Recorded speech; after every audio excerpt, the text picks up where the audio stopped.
I am jetting off on an international business trip. Yes, it's true.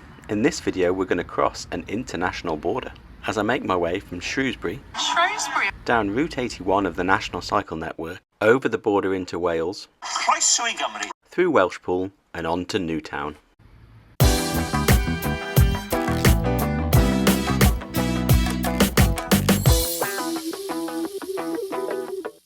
This 41-mile ride takes advantage of Shrewsbury's cycle paths before heading out into the lovely quiet lanes of Shropshire and crossing the River Severn on an old stretch of railway. We traverse the Welsh border on a rather sizable hill, enjoying the panoramic views before we make our descent into the historic town of Welshpool. From here we're able to use the Montgomery Canal to make our way to a final destination of Newtown. In my last video on Route 81, I cycled from Birmingham to Shrewsbury. So I've caught the train again to Shrewsbury to start from the point where we end in that video, at the Port Hill Suspension Bridge. This is located in Quarry Park in the centre of Shrewsbury. The bridge was built in 1922 to replace a ferry service that used to operate here. And back in 2012, while the bridge was being refurbished, a ferry service once again operated from this pier here that we see over to the boathouse on the opposite side of the river. Fortunately today I am able to cross the bridge, and although this is part of Route 81 of the National Cycle Network, cyclists are asked to dismount as they cross the bridge, and by the looks of how busy it is, this makes perfect sense. A good proportion of our journey through Shrewsbury is along traffic-free cycle paths, but after crossing the Port Hill Suspension Bridge, we need to make our way up Woodfield Avenue, this residential street, before we take a right onto Shelton Road and the safety again of a traffic-free cycle path. Shrewsbury actually has quite a good network of both traffic-free and on-road cycle paths. When we get to the area of Shelton, unfortunately the cycle path ends and we need to join the busy B4380. This part of the road used to be part of the A5, and in the early 1800s Thomas Telford used it to form part of his Holyhead Road project, the construction of which started in 1815 after an Act of Parliament decided that we needed a better road running from London to Holyhead, where ferries left to Dublin Island. Thomas Telford designed and built many toll houses along the route, designed to be able to collect the funds for the upkeep of the road. This particular bend used to have a toll house on it, but in the 1970s when the road was widened, unfortunately the toll house had to be removed. Fortunately though, it was decided that the toll house had historic value, and so instead of being bulldozed, it was taken apart piece by piece and rebuilt at Bliss Hill Museum in Telford. It still stands there to this day, so feel free to take a visit to Bliss Hill, just off Route 55 of the National Cycle Network in Madeley, Telford. This section of the route between Shelton and Montford Bridge, as it passes through the village of Bicton, is probably the worst part of this journey. Most of this stretch is a 60-mile-an-hour limit, and there are a fair few cars on it, but it only lasts for a couple of miles before we make our way to Montford Bridge and cross over the River Severn for the second time in this journey. Montford Bridge was finished in 1792 and was designed by, again, that man Thomas Telford. The bridge is constructed from red sandstone, and this was obtained from Nestcliff Hill, just 4 miles away.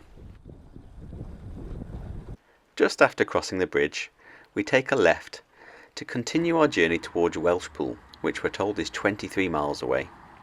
And from here we cross over the modern A5, built in the 1990s, to replace the stretch of road that we've just come down.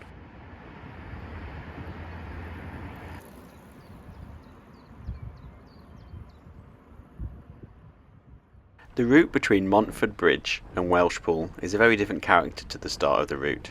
We make our way along very quiet lanes, making our way through small villages and crossing the Welsh border twice.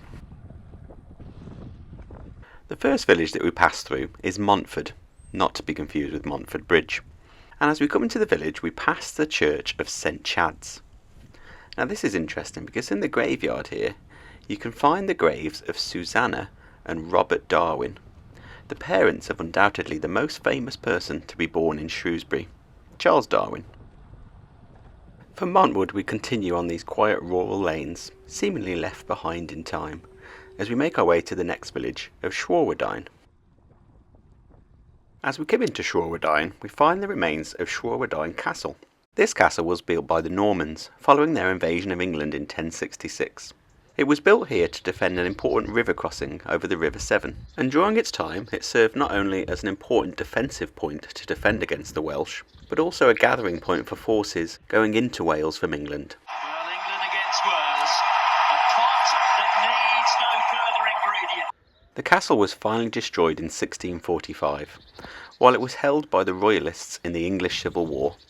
It held out for 5 days before surrender, and after that the parliamentary forces destroyed the castle, and stone from the castle was taken to help rebuild the walls of nearby Shrewsbury. As we continue on through the village of Shrawardine, we pass some beautiful thatched buildings, and at the bottom of the village we come to a very interesting named cottage, and I'm going to take a wild guess that this is the crossing point that Shrawardine Castle was built to defend. However, today there is no ferry here, so we need to carry on to find a bridge over the Severn.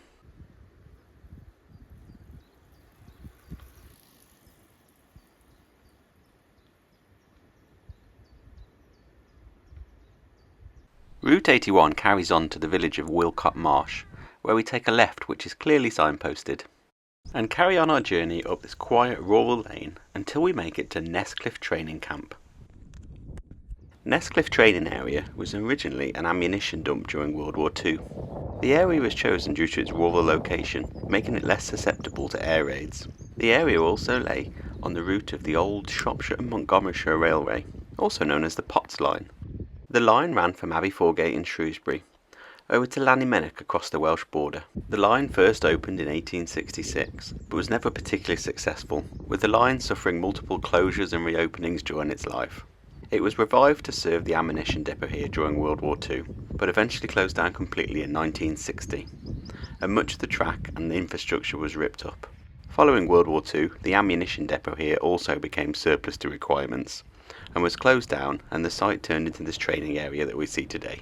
One oddity about the Nestcliff training area is that the MOD spell Nestcliff without an E, whereas the nearby village of Nestcliff is spelt with an E on the end. I'm not quite sure why this is, and if anybody knows, please do let me know in the comments. In the village of Pentre, we take a left turn, again very well signposted, and carry on our journey towards the village of Melverley.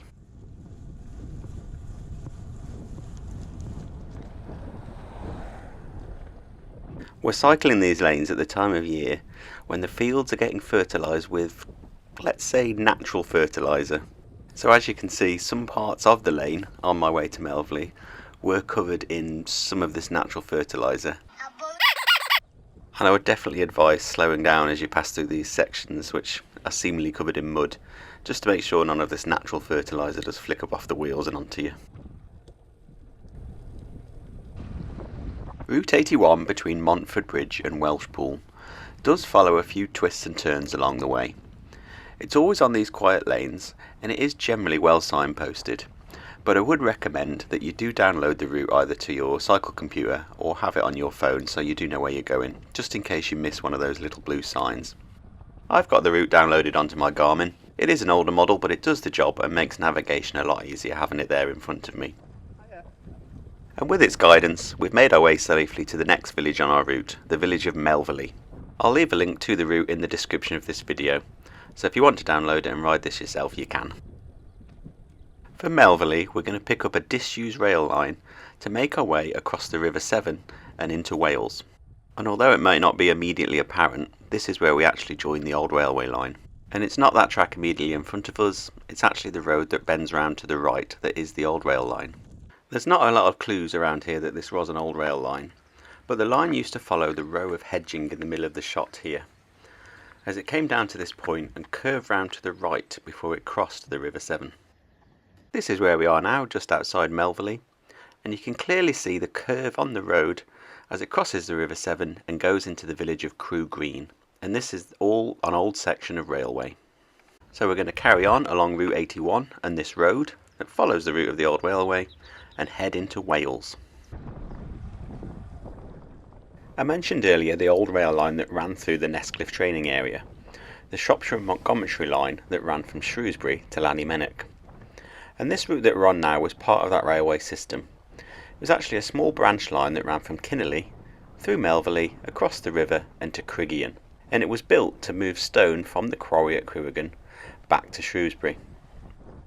This branch line was opened in 1871, a few years after the original line between Shrewsbury and Llanymenic was opened. It suffered the same fate as the main line, opening and closing a few times over the years, and eventually closing for good in 1960.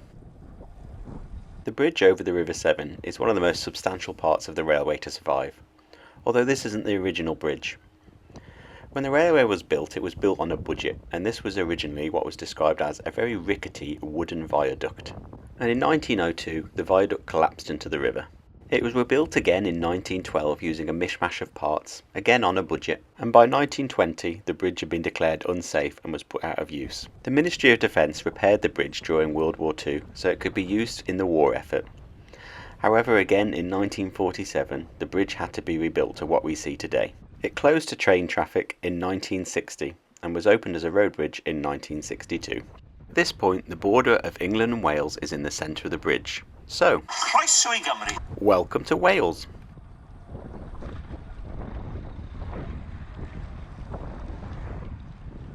The road continues along the old railway line until we get to Crewe Green, where the road and Route 81 turns to the left and this disused rail line carries on straight ahead.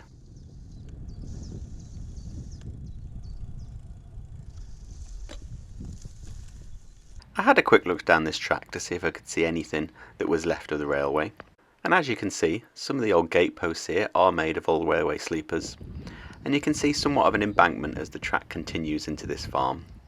But really that's about it. You probably wouldn't know there was a railway here unless you were told. From here, Route 81 takes us through Crewe Green, as we take a right onto the busy B4393. This is a busy stretch of road, but we're only on it for a short while before we turn left and head into the Bridon Hills. The route so far from Shrewsbury has been pretty flat, with it at worst being described as undulating. But here is where we hit the first of two climbs in this ride, the first one being substantially smaller than the second, with the second hill on this route maxing out at 364 metres. That's nearly 1200 feet. This first hill tops out at 211 metres. That's just under 700 feet. But as we're coming up from the river valley, it is quite a climb, as the road zigzags up the side of the Bridon Hills. The hard work of cycling up the hill is rewarded with some fantastic views across the River Severn Valley and the mountains of Snowdonia in the distance.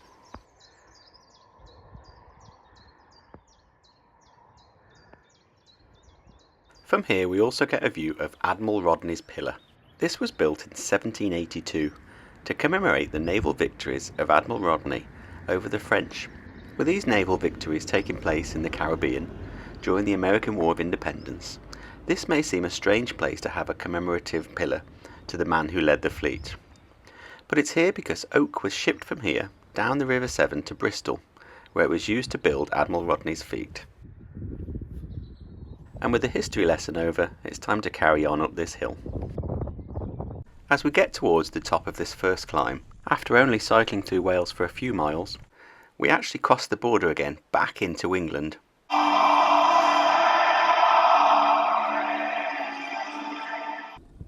There is a small descent to enjoy before we hit the biggest hill of this climb, but I would exercise some caution as you come down this descent. It is quite twisty and in parts the surface is not great.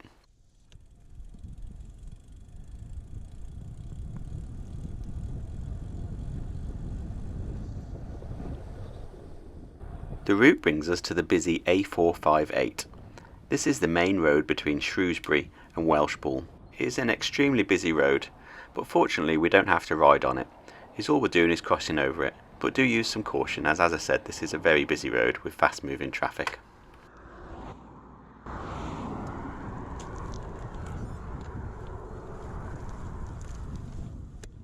But once we've crossed over to this road, we're back on the quiet rural lanes that we've been used to.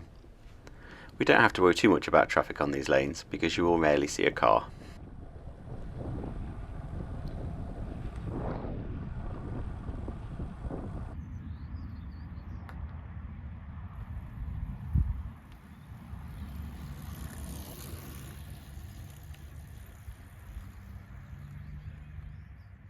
After crossing the Shrewsbury to Welshpool road, we then cross over the Shrewsbury to Welshpool railway. Construction of this section of line was completed in 1861, and from Welshpool the railway runs on to Newtown and then Machynlleth, where it splits up and heads towards Aberystwyth and Pwllheli in the north. Not long after crossing the railway, we take a left and begin our climb up what is known as Long Mountain. Interestingly, a mountain in the UK is classed as land that rises above 2,000 feet or about 610 metres. Long Mountain rises to 1,339 feet or 408 metres. So this is well under the threshold for what is usually defined as a mountain. So I'd be interested to know why this is called Long Mountain. If you know, do let me know in the comments. The first section of this climb is quite steep and the surface in parts is definitely not great. With my legs beginning to burn, I met a cyclist coming the other way who told me it was uphill ahead, and when I asked him how far, he said it's quite a way. Yeah. How far from the top? I definitely would have swapped for his e-bike at this point.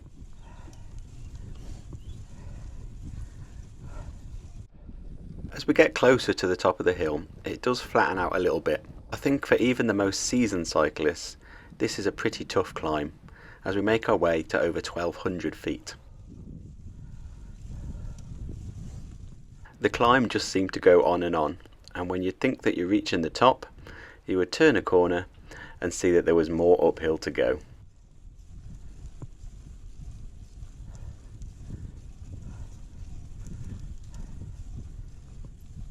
We do eventually reach the summit of this hill, or mountain, and it is a very long flat summit, not surprisingly as it is called Long Mountain. It is at the top of this hill that we pass back into Wales. The views from the top are pretty spectacular, as we can look back into England and at the South Shropshire Hills, including the Cyper Stones in the distance.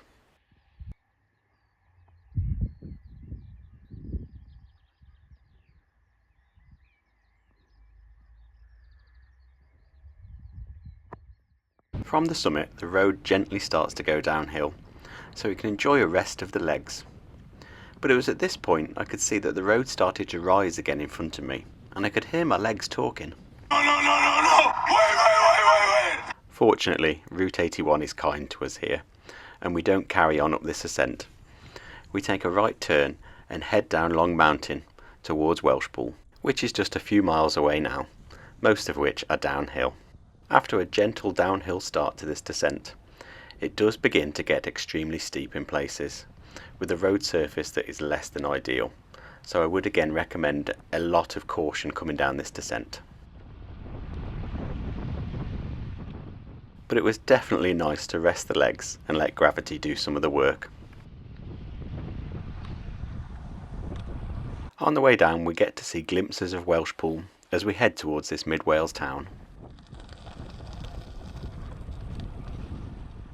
As you can see, the surface of this road is pretty terrible in places. It actually gets so bad in parts that I'm not sure it really deserves the name road. It definitely descends into more of a track than an actual road.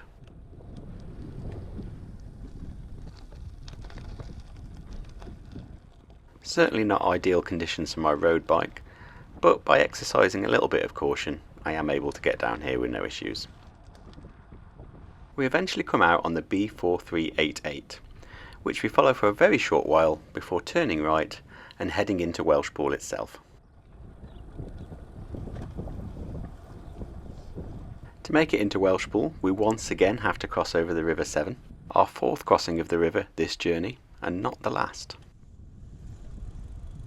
I couldn't find much information about this bridge, or this weir that you can see to the north of the bridge. The bridge appears to be of modern construction, and all I can find out about it is that it is apparently the 39th crossing of the River Severn from its source. Route 81 carries on into the centre of Welshpool, taking a bridge over the very busy A483 road, which runs from Welshpool to Newtown. At the top of the bridge we can see the original Welshpool train station on the left, which now looks like it's serving the main road. The road was built in 1992, and it was a bypass for the town of Welshpool. And in order to facilitate the road, the railway was shifted towards the south, making the original station redundant, and a new station with just one platform in the centre was built.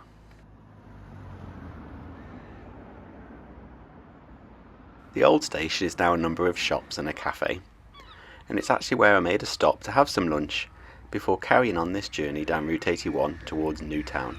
I had a very tasty panini from here. I can definitely recommend the cafe, but it does seem a shame that this beautiful building is no longer serving its original purpose. Before I carry on the journey, if you're enjoying this video, please do help to keep the channel on track by subscribing to the channel. It really makes a big difference and helps me to continue making content like this. Apologies here as I forgot to readjust my GoPro after lunch. But from the old train station, it's a short ride up Welshpool High Street until we reach Montgomery Canal. And we're going to be following this canal all the way from Welshpool to Newtown, a distance of around 15 miles, which is almost entirely traffic free. The route heads out to the outskirts of Welshpool, and you quickly feel like you're out in the countryside, even though we are still on the edge of Welshpool here. I've never ridden this section of Route 81 before, and I was a little bit concerned about the surface.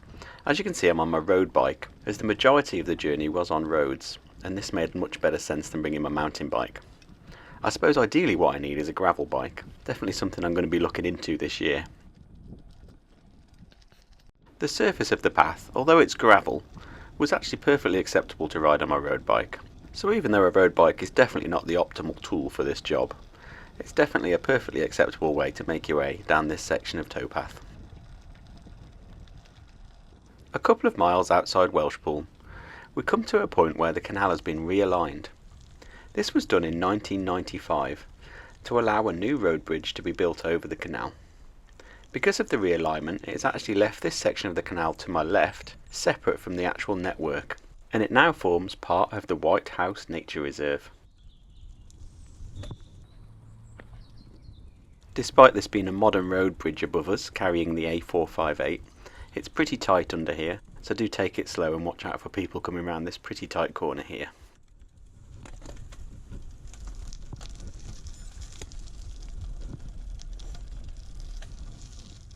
And you can also see at this point that the towpath is quite narrow and very close to the edge of the canal. This is often the case along this route towards Newtown, so some caution and common courtesy is needed as you make your way down this section, especially when passing pedestrians and other cyclists.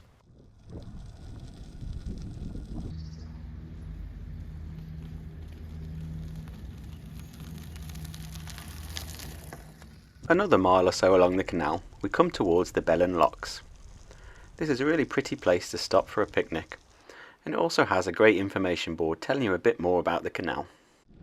The board tells us that much of the land around here belonged to the Earl of Powys, who was a major shareholder in the Montgomery Canal. He lived in Powys Castle, just on the edge of Welshpool. The Powys family were well-known entrepreneurs, and they embraced the Industrial Revolution. They saw the benefits that the Montgomery Canal could bring to the area, so they were big supporters of it and hence became shareholders in it.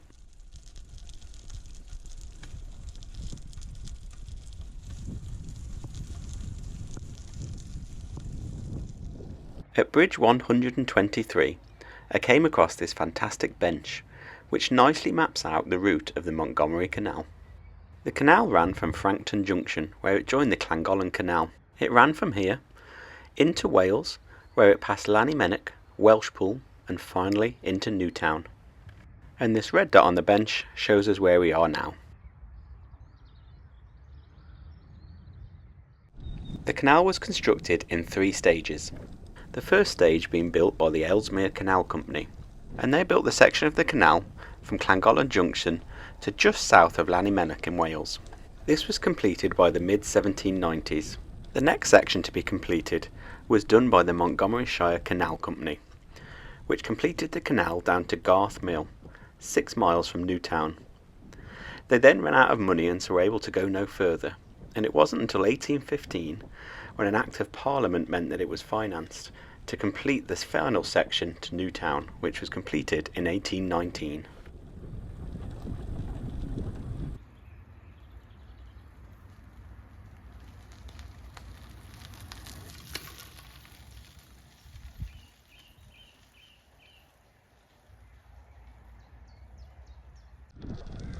Just outside the town of Barw, and I apologise of my Welsh pronunciation there. Cannot speak. The Welsh language is a constant source of embarrassment to me.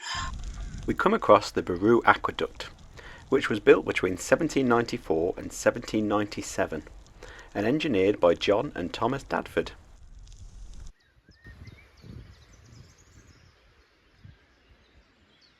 It takes the canal over the River Rue, just south of the town of Barrow. Again, apologies for my Welsh pronunciation, I know that is probably not correct. From here you can head upstream to the town of Barrow, where there is a shop and a tea room if you need to stop for some refreshment. But as I stopped for lunch at Welshpool, I'm all good, so I'm going to carry on the rest of the way to Newtown, which is 8 miles away now. Not too much further down the canal, we come into the village of Raphael, where the canal seems to come to an abrupt end. Now this obviously wasn't like this when the canal was built. I would assume there was somewhat of a humped back bridge here that's either collapsed or been removed since the canal fell out of use. So here we need to leave the canal to cross over the road to enable us to carry on our journey down the Montgomery Canal, which does happily continue at the other side of the road.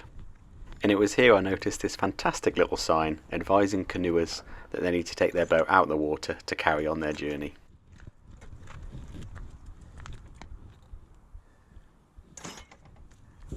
The majority of the freight carried on this canal was local limestone and coal, which was burned often by the side of the canal to create quicklime, which was used in a fertiliser in the many farms that surround this canal in the rural Severn Valley here. With the development of modern fertilisers and the advent of the railways, the canal really struggled from about 1870, but it did manage to keep going until 1936. When a breach in the canal near the aqueduct over the River Perry resulted in the closure of the canal, which was confirmed by an Act of Parliament in 1944. A plan was put forward in the 1960s to use some of the canal around Welshpool to turn into a bypass. This was strongly opposed by locals, and it led to the canal being not only preserved but actually restored. With support from the Prince of Wales Committee, 11 miles from Welshpool to Raphael, where we just crossed the road, was restored to working order. From Raphael down to Newtown, the canal is not in such good condition. Some parts do look like you could definitely get a narrowboat down, with some only really possible to take a canoe down, and some sections not passable at all, especially as we get close to Newtown. Here where we cross the A483, the canal actually disappears entirely. Here's the original road with the original bridge with the canal going underneath. But since the canal closed, the road has been redeveloped and widened, with no allowances made for the canal to carry on in the future under or over this road. We do have to follow the road for a short while, past the Nag's Head pub, to make our way onto the towpath on the other side.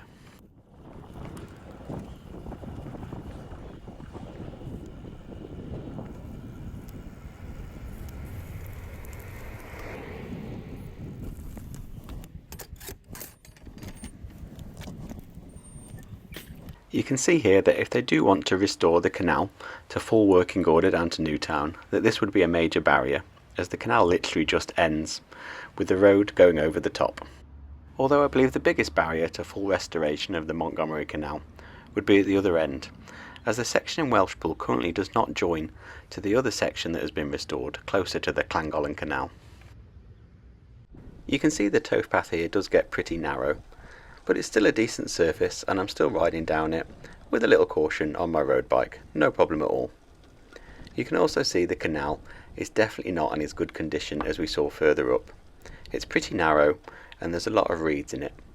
You really would struggle to get a large boat down there, and you'd probably even struggle just to get a canoe down it. Just over a mile from where we crossed the A483, we need to cross it again. As you can see again, no provision has been made for the canal to run under or over this new section of road. But at least this is a straightforward crossing and we don't need to carry on down the road at all.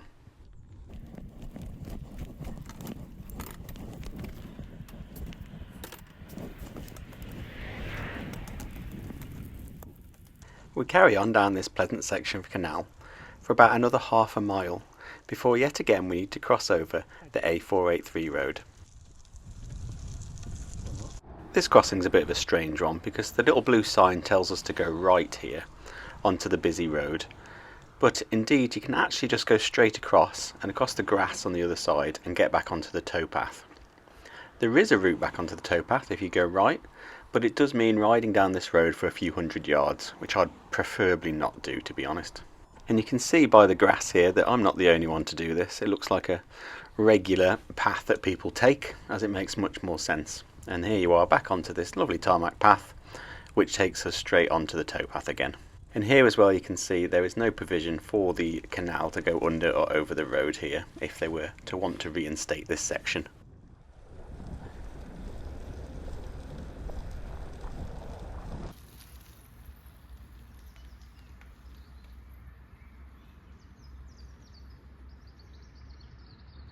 The canal runs alongside the road for quite a while at this point, and it brings us to Brindewin Wharf. Here we need to go under the bridge and then double back on ourselves to carry on the towpath as it swaps sides.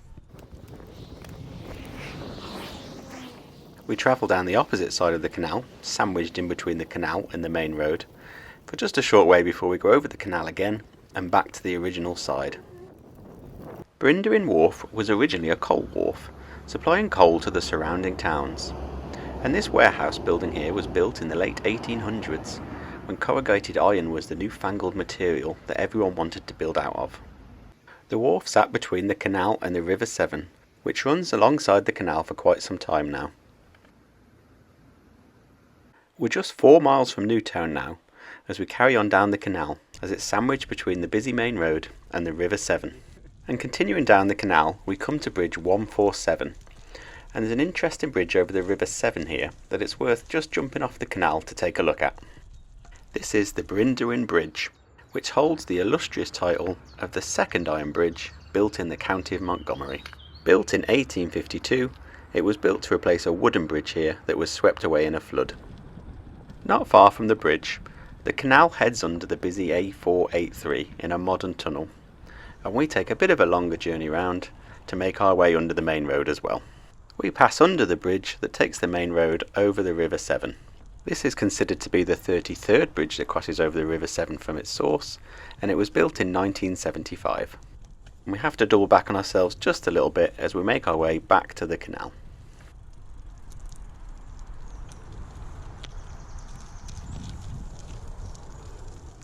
From here we're on the home straight. It's just under 3 miles to Newtown now. Passing by another wonderfully preserved bridge and lock, I really thought I was on the home straight here. What was going to stop me making my way to Newtown? I think my road bike had done pretty well to get to this point, riding along the gravel, but unfortunately just past this point I did suffer a puncture, about 2 miles out of Newtown.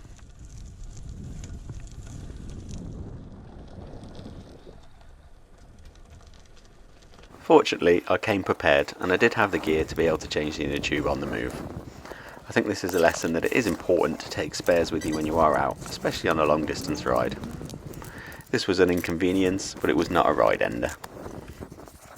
With the inner tube changed, all that remained to do was pump up the tyre with the small hand pump that I keep in my saddlebag. A bit of a workout, but at least I got to carry on my ride.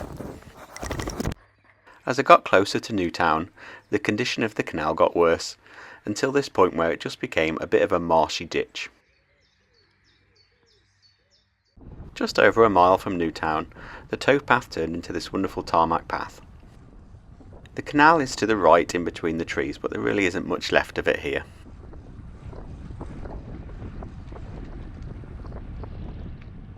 The surface continues like this, right into Newtown, as we now follow the River Severn towards the centre of the town. At this point I was meant to cross the river for the 5th and final time this journey, but I missed the signs that told me to double back and cross over this bridge that I'm about to go under now, and I wasn't paying attention to my navigation. So instead of crossing the river here and carrying on along the traffic-free route along the other side of the River Severn, I took a small detour down the roads and crossed the river here to my final destination, a car park in the centre of Newtown, where Mrs. Cycling Nate was waiting to give me a lift home. From here, Route 81 carries on through Llandudno and Ryder, all the way to Aberystwyth on the coast. And I'm planning at some point to ride those routes and get videos done of it. I'll then have videos covering the entire route of 81 as it leaves Birmingham, carries on through Shropshire, heads into Wales and finishes at the coast at Aberystwyth. But for today I'm done. This is the end of my ride today. I hope you've enjoyed it. I have. I particularly enjoyed the 15 miles from Welshpool to Newtown along that wonderful canal towpath.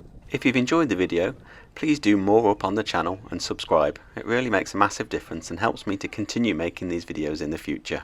You can also buy me a beer via the link in the description, and I'll also leave a link in the description to buy one of my Cycling Nate mugs. Thank you very much for watching, it really is appreciated. I hope you've enjoyed the video and happy cycling.